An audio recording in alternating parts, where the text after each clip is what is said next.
आप लोग जानते हैं कि नहीं जानते हैं, यज्ञ में 3 प्रकार की यज्ञ होती है, 3 प्रकार का यज्ञ होता है। भगवान कृष्ण ने बड़ा अच्छा जवाब दिया है। 3 प्रकार की यज्ञ होती है, एक राजसी होती है, एक तामसी होती है, एक सात्विक होती है। त्रिगुणी माया जिसे बोलते हैं, रजोगुण, सतोगुण, तमोगुण। जो विज्ञान और ऐसे जो इस भाषा में नहीं समझते हैं, विज्ञान की भाषा में समझाते हैं उनको न्यूट्रॉन, इलेक्ट्रॉन, प्रोटॉन, तीनों हैं।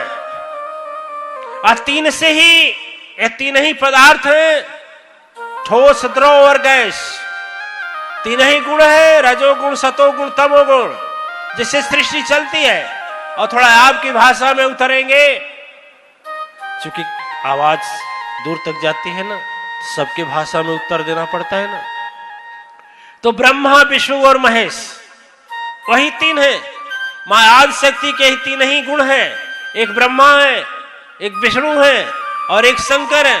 शंकर तमस है, ब्रह्मा रजस है और भगवान विष्णु क्षीर सागर निवासी सत्य है। और तीनों शरीर में होना जरूरी है, तीनों जरूरी है। उसी प्रकार से यज्ञ भी 3 प्रकार का होता है। एक यज्ञ होता है तामसी। तामसी यज्ञ किस लिए किया जाता है? तामसी यज्ञ कौन किया? जैसे रावण, जैसे मेघनाथ, रावण और मेघनाथ, रावण और यज्ञ देखिए भगवान राम भी किए हैं वशिष्ठ जी के आश्रम में। और ज्यों आश्रम से आए त्यों रक्षक बनकर निकल गए और विश्वामित्र के यहां जाकर के क्या किए? रक्षा किए। अच्छा किए कि खराब किए? रक्षा का कार्य किए। उसके बाद यज्ञ विध्वंस किए। कब यज्ञ विध्वंस किए याद है?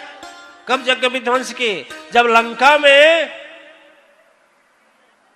इंद्रजीत, मेघनाथ तामसी यज्ञ कर रहा था।